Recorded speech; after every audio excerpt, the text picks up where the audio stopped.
Hey there, it's Dr. Alioto, and today I'm going to be talking about protein, one of my top nutritional recommendations, and something that I get a lot of questions on. So I want to clear it up just a little bit. Why protein?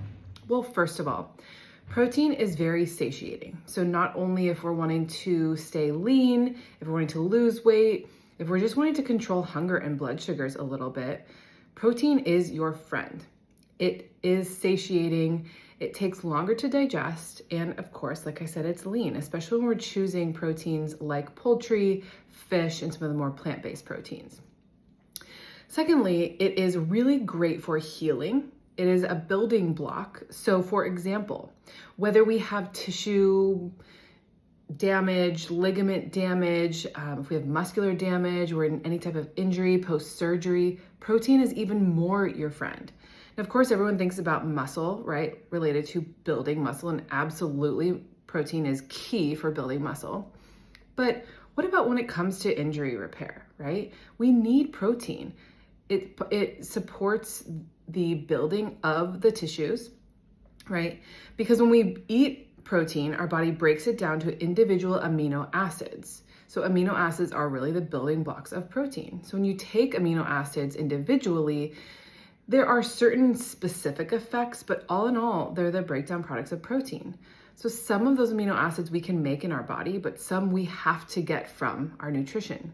So another key component is that it is building. It supports repair, it supports growth, right? And it's also supportive to, next up is our mood, right? So it supports our mood for a few different reasons. One, again, as I already mentioned, it's satiating, right? So if it's satiating, the goal is that it's going to support our energy, right? So if our blood sugar drops, right, you haven't eaten in a while, or you had a muffin, right, lots of sugar, and then an hour later you crash because your blood sugar drops.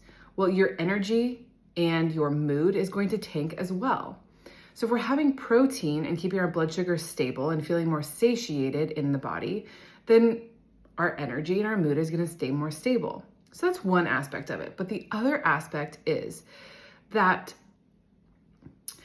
when we break that protein down into individual amino acids, we need those and use those individual amino acids to go on and make our neurotransmitters. Our neurotransmitters are our brain chemical messengers like serotonin, dopamine, acetylcholine, etc. So if we're not eating enough protein, it's going to be really darn hard to make enough neurotransmitter, right?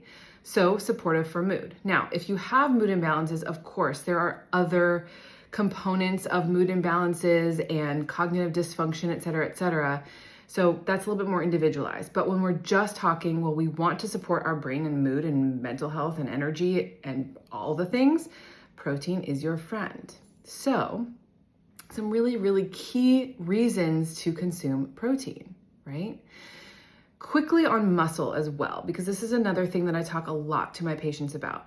Muscle is important. Now, of course, muscle has really gained traction in the last several years, but muscle really sustains our body, right? It gives us energy. It's mostly water, in fact, and it helps us as we age, because the more that we can sustain muscle mass, especially as women, the more we actually sustain our bone health.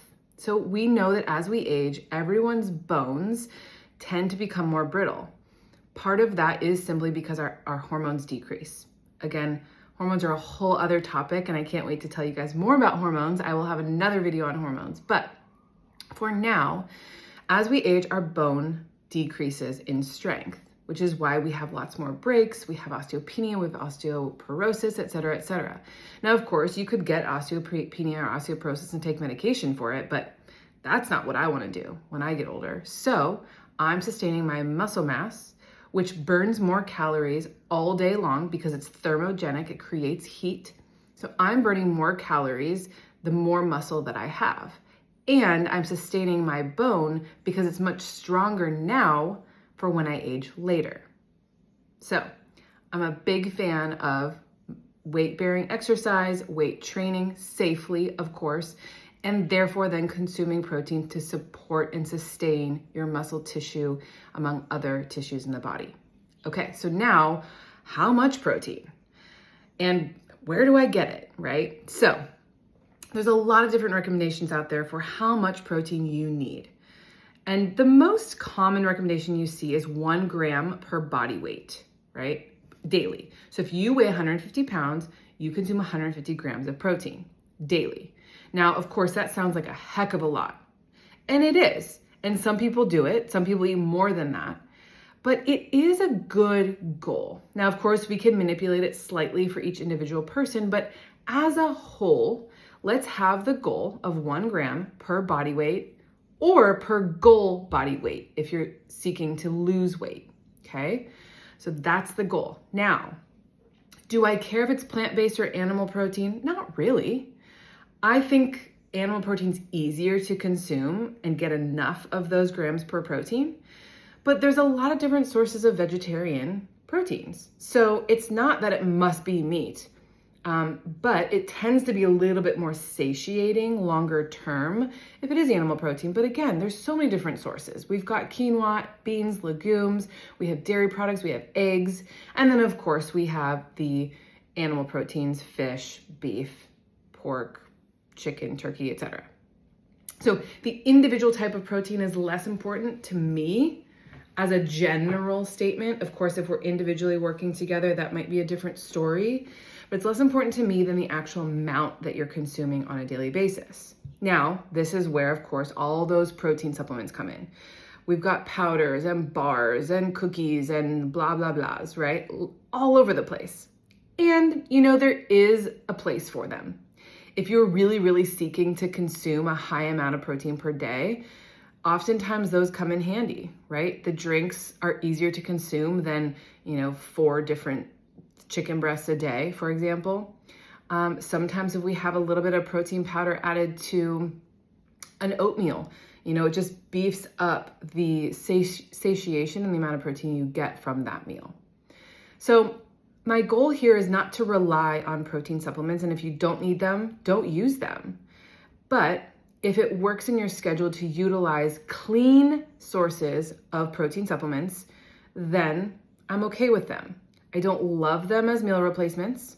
I like them when we're in a pinch and we need to utilize them, okay? Now, what's the difference between whey protein and plant-based protein?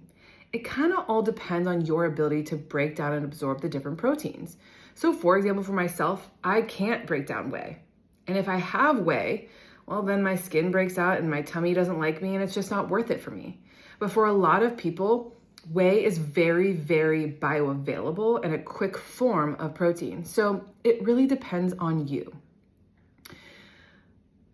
If you have individual questions about protein supplements, you can contact me. Of course, this isn't meant to be any sort of medical advice and not individualized by any means, but I do want to share this information because I think it's really important. And I think that we can all utilize this a little bit more. Now, how do we get that much protein in, whether we use protein supplements or not? I like to make things simple. So I always recommend create your meal around your protein. So breakfast, lunch, and dinner, what's the protein source? Let's figure that out first and then fill in the rest. So I always like to recommend when you're making a plate, we're making it a quarter protein, a quarter starch, and half veggie. Simple, right? We can do that as a sandwich, as a salad, as a, broccoli, rice, chicken breast type deal, right? We can do that across the board.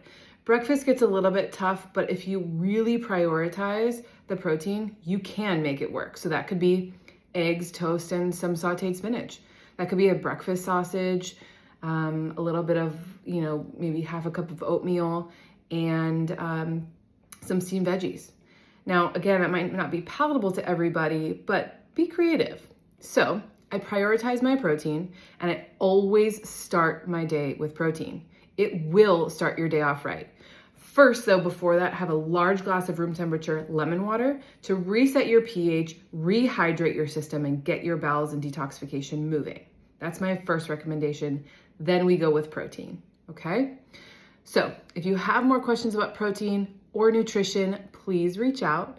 But hopefully that helps to guide you a little bit more as to why I love suggesting and consuming protein, and hopefully to make it a little bit more simple than maybe what you've heard out there.